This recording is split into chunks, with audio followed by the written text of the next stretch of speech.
is Molly Soeby, and welcome. Good afternoon.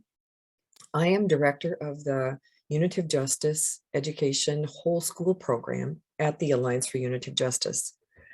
I have been teaching adults my entire career as an adjunct faculty at the University of North Dakota, and more recently with North Dakota State University Extension. Everything that we teach in Extension is geared at changing behavior. I met Sylvia Clute while I was in grad school, and we reconnected recently as she was working on her new book. In discussions about her book, she spoke very highly of Sarah Daves and her conflict resolution class based on Unitive Justice. So I enrolled in her class, and shortly after that, Sylvia was hiring a director, and I immediately applied. My interest in Unitive Justice is very personal. I have 2 grandchildren that I'm raising. I got them when the baby was only 3 months old, and they are now 5 and 15 years old. Their parents are incarcerated, will be for many, many years yet. And I have personally seen the toll that the current justice system takes on families and their coworkers, their colleagues, and communities. The burden hits hard financially. It's expensive to have family incarcerated. There are mental health issues. I have a grandson whose grades go from A's to F's. He suffers with depression. And societal. My job had to change overnight. I was no longer able to travel as much. I dropped hours at my job. And then the life that my husband and I were planning for our retirement was no longer an option. It changed overnight. The possibility for schools to address the trauma of school children with incarcerated parents and to show the children a different model of justice is available, and not just to show them, but to have them experience it. I know the impact of zero tolerance. My son was in high school and was expelled, and it was downhill from there. And now he's in prison. I have a passion for this work that comes from personal pain, comes from conviction that we can do better, and a hope that I can contribute to a decrease in the school to prison pipeline. Sylvia is the president of the Alliance for Unitive Justice. Sylvia. Yes, thank you, Molly. So I'm delighted to be doing this course with Molly and having her as the director of the program. So my name is Sylvia Clute, and I have been engaged in the area of Unitive Justice for over 30 years. At first, I wasn't quite sure what I was engaged in, but as time came along and I studied it and realized there is clearly another model of justice. We don't have to just do retribution and revenge and punishment. We can actually create a model of justice that has no punitive elements. So that's what this UJEd Whole School Program is designed to do. It's designed to set up a school climate that has no punitive elements. My first opportunity to do this in a school was in a Richmond high school, a troubled high school, in 2011 to 2013. When we started that program, we hadn't previously done a program based on Unitive Justice, but I totally, like Molly said, I totally believed in the theory. We went into the school. We were there 2 years. And fortunately, a PhD candidate came and did her dissertation research on our program at the end of the 2nd year. Later in the program, we're going to show you the statistics that relate to those 2 years. And you will see that even though it was a new program, the statistics, the number of disciplinary incidents were lower than had been before or have been since then. So I'm very excited about it, and we're looking forward to offering this new model. I began teaching Unitive Justice in Education at VCU in the School of Education about 8 years ago. And so in the courses that I was teaching in the School of Ed at VCU, I was teaching either graduate students or teachers or superintendents, but they were scattered. The teachers and superintendents and principals were in different schools. So they would come and they would learn the theory. But when they went to their schools, there wasn't the critical mass that's needed for the school program to take root. So that's why we are changing the format, and we are doing the UJEd Whole School Program. So this program will train a leadership team selected by the school in how to implement Unitive Justice, UJEd, in a school over the course of the school year. So the team will be working together. And as they are implementing it, we're going to be there with them. We will have weekly 2-hour courses that we're doing. So that'll be a time for them to check in, for them to provide them, for us to provide them support, and also for them to be learning about UJEd and how to implement it. So I think this format is going to give us the critical mass that we need in a school building for it to actually take root. So that's my interest and commitment in this. Okay. Unitive justice is a restorative justice model. It uses circle processes to build community and to address conflicts. It's one of the best practice models of restorative justice because there are no punitive elements. It's got a defined theory that many traditional restorative justice systems that came out of the criminal courts don't have. The theory guides the system change. Connection replaces conflict and exclusionary discipline. As the culture changes, the students are no longer the problem, they become the solution. Schools that rely on zero tolerance, they have to use punishment to control behavior. Well, when that doesn't work, which it doesn't, it's been proven, they end up in the school to prison pipeline because the punishment just gets escalated and it literally affects their whole life, from the ability to vote, to get housing, to get loans, to go to school. You know, with a felony conviction or with the school to prison pipeline, there's a lot that changes in their lives that we can probably decrease that school to prison pipeline with a model like this. Yes, so when we're looking at a system, we need to look at the inputs and look at the outputs that those inputs produce, because the inputs and the outputs are not separable. So the means and the end, they're actually one and the same. The means that you use are going to be embedded in the results that you produce.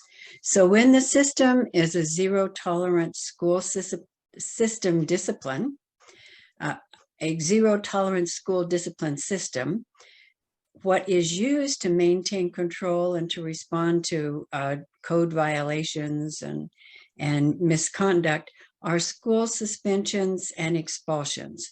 Punishment, because that's the only tool in the toolbox in a zero tolerance school. You punish. And because we're suspending kids, they're not in the class learning. They feel demeaned, they feel disrespected, and especially if they're expelled from school. So they're not getting educated in the way that the school has an obligation to do.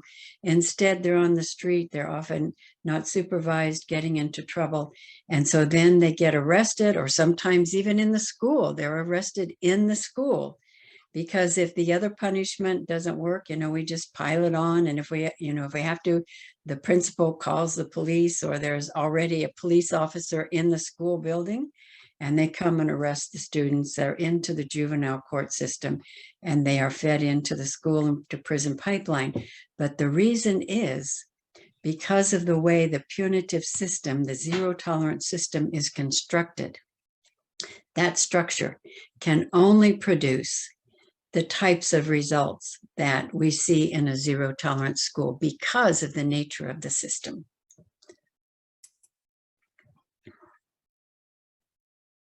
Sylvia? When we're looking at inputs and outputs in a UJEd Whole School Program, so we're looking at an entirely different set of structures, and that unitive justice theory shows us the difference between the theories. That theory is about comparing 14 structures that you're going to find in all punitive systems, comparing that to 14 structures that you're going to find in all unitive systems. So the punitive structures, they depend on punishment. The unitive system structures have no punitive elements. So the means that we use really is building connection. That's key. Instead of responding to conflict with punishment, when there's conflict, we bring people together. We bring the students together. We bring teachers and students, if that's who's having the conflict. We bring them together so that together in a safe place where it's safe to be honest, they can hear each other, they come to understand each other, and they can figure out the solution. So instead of keeping them apart, we bring them together for them to solve their own conflict. And the outputs to that is a positive culture climate shift. And later you will see in the research in the Armstrong program where we implemented this, this is exactly what the researcher found was the outcome: positive culture climate shift. When the input is punitive, you're looking at proportional revenge, and that is what we want to change. This proportional revenge, is it decreasing our school to prison pipeline? The answer is it isn't. So how do we do that? You might think that giving up punishment is giving up control, but if punishment worked, we would have fixed the control problem long ago. We keep doing it the same way because that's the way we've always done it. I spoke, if you look at a system, you're going to see the output reflecting the structures. So this is a no contact contract. This was used in the school that we were in. And this is what the school district used when there was a conflict, when students had a fight. So you can see the structures of the punitive system reflected in this contract. So it says, I, the student's name, agree to have no verbal or physical contact with the student I had the fight with for the remainder of this school year. So in the punitive system, they separate them. They separate them because the punishment in no way resolves the underlying conflict. So the students are still mad at each other. So they separate them. They would change class schedules and what have you in order to do that. And then what it says, what happens in every punitive system, if a little punishment doesn't work, you just have to escalate it. This no contact contract said, I further understand that any contact could lead to my suspension from school and or arrest by the police department. Now, do you see the path to the school to prison pipeline in this no contact contract that was used district-wide when students had a fight? This is it. If separating them, if in-school suspension, whatever, wouldn't work, then it keeps escalating. And they say they will, if they have to, they're going to call the police department and they will be arrested. The punitive system is reflected in the no contact contract. Separation is required because the conflict is actually not addressed. And again, if a little punishment doesn't work, the only remedy is to inflict more punishment. And then soon the punishment is no longer proportional to the wrong being punished. It's greater. And hence you have the school to prison pipeline. So when you look at this graph, this is the punishing decades. We look at the 1980s when they started the get tough on crime, 3 strikes you're out, and 0 tolerance in schools. And that's really where it all started. We spend, as a society, $182 billion per year to incarcerate prisoners right now. I mean, that's a lot of money. It costs society more to house a prisoner for a year than to pay an annual teacher's salary. So those statistics are alarming. When we look at unitive justice, it's based on loving kindness. And Martin Luther King preached loving kindness, justice as love rather than justice as revenge, humanizing the school environment, making kids comfortable, seen, heard, and honored Often this is the only place they can be seen and heard. We can't change their home environment, but we may be able to break that generational prison outcomes and all that follows. As Martin Luther King said, darkness cannot drive out darkness. Only light can do that. Hate cannot drive out hate. Only love can do that. We previously looked at a contract that was used when there was conflict in a zero tolerance school. And this is a contract that came out of our Unitive Justice program in that same school. This was a conflict between two senior girls, and one was gossiping about the other and regarding something that was very hurtful.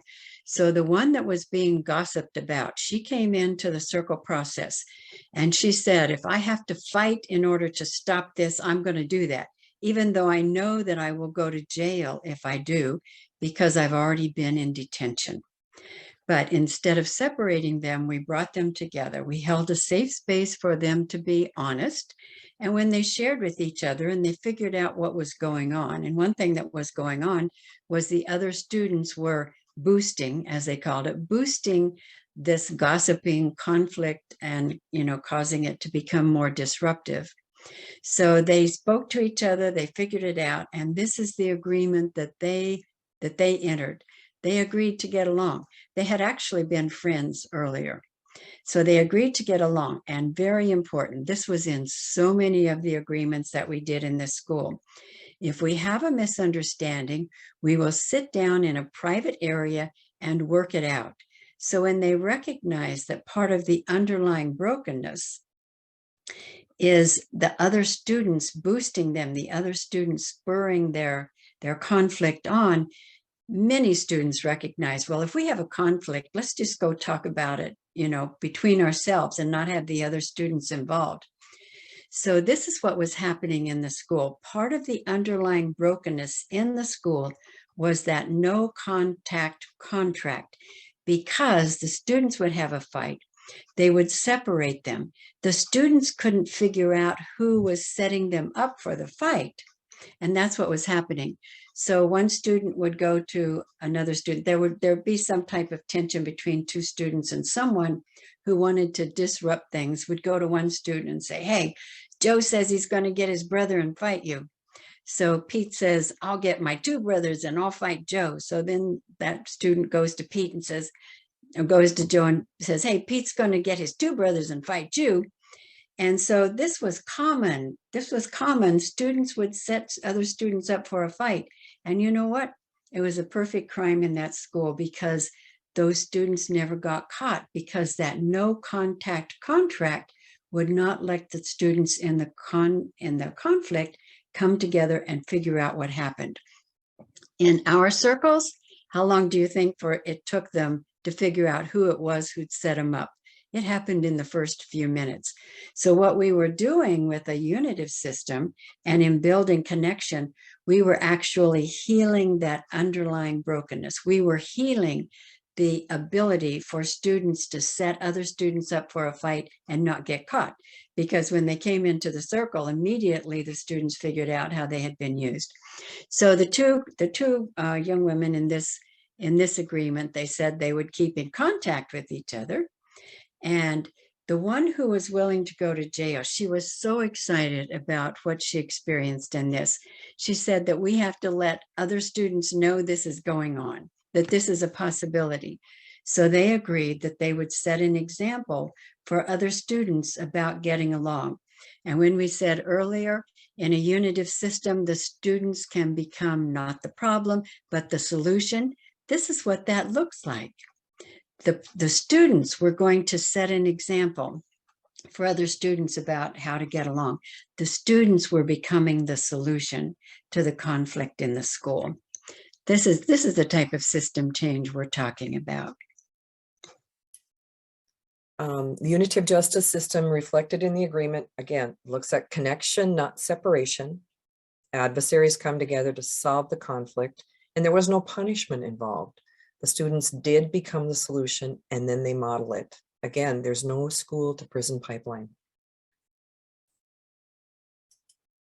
When we look at the Unitive Justice theory, it provides a path from punitive system to a unitive system.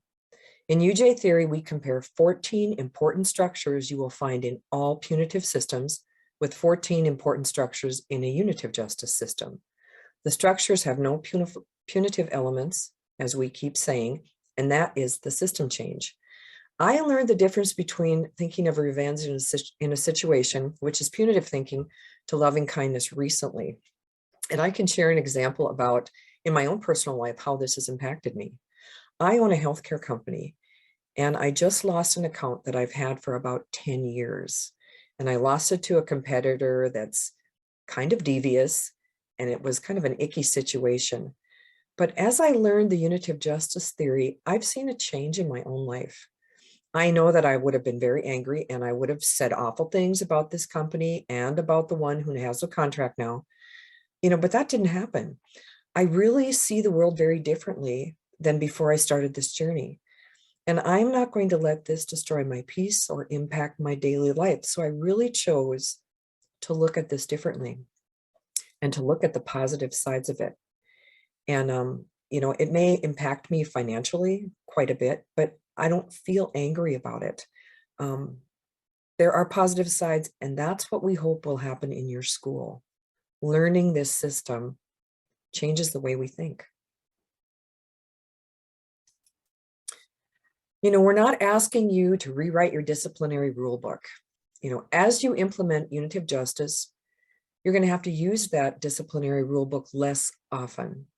There's going to continue to be judges and prisons and courts and jails, and kids and people are going to continue to be judged and punished. But the unitive justice system can grow as a parallel system for people to choose. And as that grows, the punitive system diminishes in importance. So I want to share with you the research that I mentioned that was done on the Armstrong High School.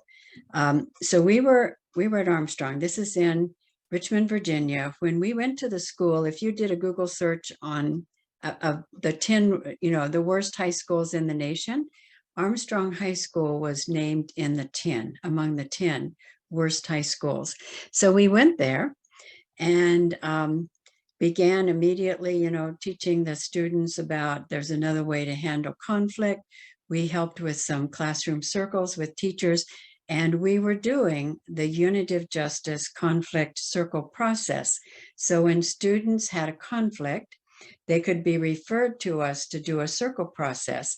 And as the students learned about this, they could also initiate circles on their own. So this is an important element in a unitive justice school, in a UJEd program. And that is everyone in the school is empowered to initiate circles. We want them to know that we trust them to take care of their conflicts, but we also provide the tools for that to happen. So that's what was going on. So we were there 2 years, and this shows the number of the types of incidents in the school the year before we came, and the number of incidents in the school at the end of our second year. So incidents against staff went down nearly 70%. Against persons, I'm not quite sure what persons are, but that's the terminology used by the Department of Virginia Education in classifying disciplinary incidents. It went down over 40%. Individual student offenders, the number of offenders went from over 400 to 185, a decrease of almost 55%. But the total behavior incidents went down nearly 75%. So this includes more years than just those two. So it begins 2010, 2011. This is the number of incidents the year before we came. The number by the end of the first year we were there were 236. By the end of our second year, it was 150. And that was the end of our program. That was the end of our grant. We were early in the restorative justice time, so there wasn't a big commitment to restorative justice at that time, despite the types of results that we had. So anyway, it was 150 at the end of our second year. It immediately began to go up, and it climbed it climbed progressively when we were not there. The lowest time was during COVID, when many of the students weren't even in school. But even then, the number of incidents were far more than by the end of our second year. We can't say definitively that this is because we were there, but we were there for those 2 years, and those 2 years are different from anything else. I'm not aware of anything else that was going on in the school that would have produced, just for those 2 years, that would have produced this type of result. I'm confident. And also we have the research showing the impact we had. And not only that, this program, if you focus on freshmen from 2012 to 2013, and you look 4 years beyond that, so they left the school, there were 336 incidences that year, and look how it skyrocketed when that group actually left the school. This is the model that Lily Ortega put together on her dissertation. And she looked at barriers, the culture, internal motivation, etc. I'm going to focus on the outcomes. There were some negative outcomes, and there was frustration and some disappointment when kids wouldn't participate or when they were not honest. But most of the circle processes did work. About 90 to 95% of them were successful. If you look at the positive outcomes, students reported owning the process. This was something very important to them. Students and teachers reported interrupting the school to prison pipeline, improved relationships, prevention of destructive ways of handling conflict, meaningful dialogue, and then the teachers and the adults reported academic and social achievement were more positive. So at the end of the day, there was a positive cultural climate shift that was recognized due to this program. So when we work with the school, we're going to be collaborating to collect some data on whatever school we go into. It'll be some quantitative as well as some qualitative data. And it will probably look at the same type of incidents that the Virginia school, the Virginia department looks at, education department. So it'll be types of incidents against staff, against other persons, how many individual offenders, and total behavioral incidences. But we're also going to be looking at the meaningful dialogue, the improved relationships, preventing destructive ways of handling conflict, and looking at academic and social achievement. I am going to put a link. I can't figure out where my chat box is, unfortunately, but at the end of this, I will put a link to Lily's research data so that you can take a look at that yourself. And it was published in Psychology Today, so I will put that in there. There's also an easy to read summary on her findings that I can share that link with you also. This is a short video that we're going to show with some of the children or the adults, young adults that went through this program. And I'm going to let Sylvia introduce this. So what happened when we were at Armstrong, it was the second year. So one of our grant partners was Community in Schools. Community in Schools sponsored the GED program at the high school. So the students, and so as a result, I taught in that Communities in School program. So they were not the honor students. They were the students who someone had decided would get a GED instead. So I worked with them. I loved it. They were fantastic. The person running that program said that the amount of conflict went way down when they had this type of learning. Anyway, a group of students at VCU came to do a video. They were doing a report on our program, and they made this video. These are excerpts from the video that they made. So these are 4 students that were in my class in the Communities in School GED program. And I taught them Unitive Justice theory, and also I was teaching them how to facilitate our Unitive Justice conflict circles. You can start by telling us what you think of the restorative justice program and how it's beneficial. I mean, it's going to benefit a lot of people because it shows that you don't always have to show an eye for an eye and always be forgiven for something that you did. I think that'll benefit a lot of people and help kids grow up and know that you don't always have to get something back for doing what they did.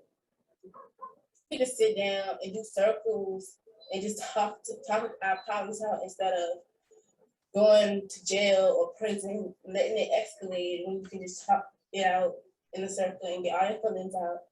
And nobody judges you or say anything bad or negative about it. You just sit down and talk your feelings out with the person that you have problems with.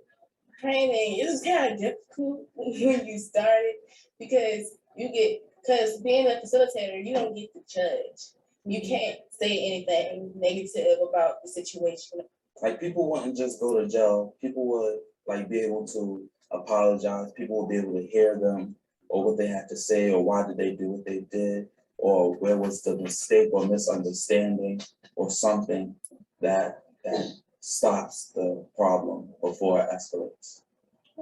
I actually did a circle where I actually trained to do a circle and I learned how to do it. And me and my friends, we played around with it, but then it was a real conflict in the classroom. So me and my other friend that was in the Restorative Justice program, we both really solved a conflict by ourselves. So we looked at the punishing decades, and now we want to look at what the healing decades could look like, reducing our rate of incarceration. We believe that UJEd can help to achieve this type of outcome, where kids are no longer being fed into jails and prison. So what if you want to bring this into your school? What does the training schedule actually look like? Well, you get to build your own team. We have some requirements. There has to be administration involved. There has to be teachers and support staff. 1 or 2 members of support staff who are really well connected to students. They could be from cafeteria, they could be bus drivers, whoever, somebody in your school that's connected. You also have the option of adding up to 4 more members. Each of the participants is going to receive a Unitive Justice Education Handbook and a group mentoring session. Sylvia's got the handbook there. And what does the training schedule look like? Well, we're going to put it together based on what works for you. There would be 7 classes per quarter, and the classes would be 2 hours a week, and there's about 2 hours of homework. So during this whole school year, there would be 28 classes, and they would be scheduled at a time that's convenient for your school.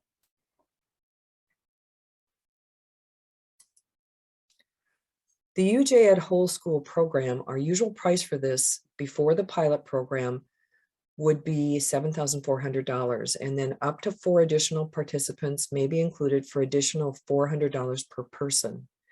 Because we're just starting this and we're going to run some pilot programs, the first 2 schools that sign up for this will receive a 50% discount. So we would charge $3,700. There would still be an additional fee for more than 10 people. However, and that would be $400 a person. So if you're interested in a new system in your school, you can schedule an individual consultation to see if it's right for your school. So Sylvia and I would meet with you.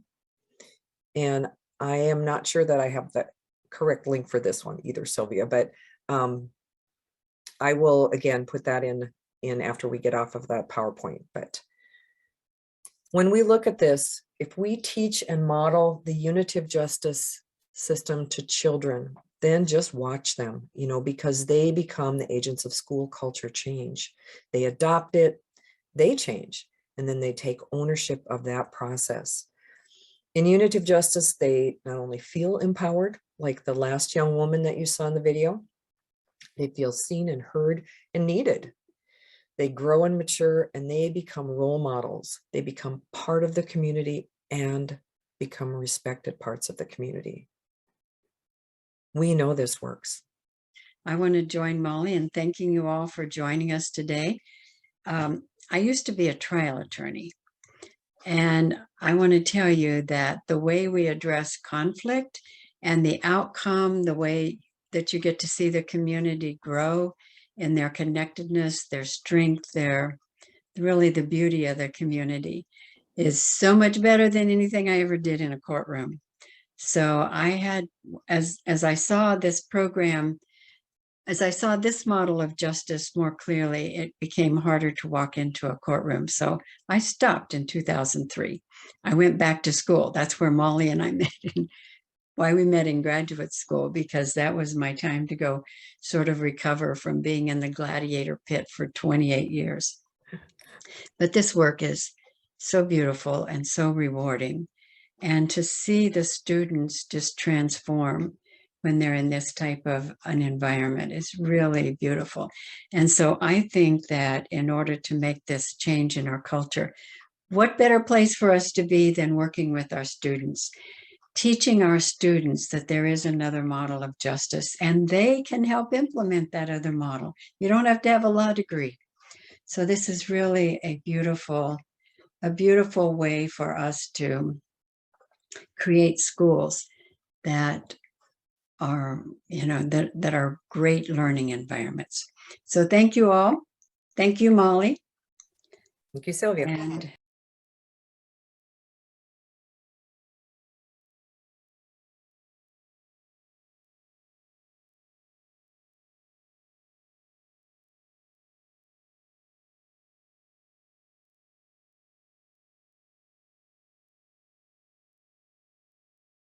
okay, goodbye.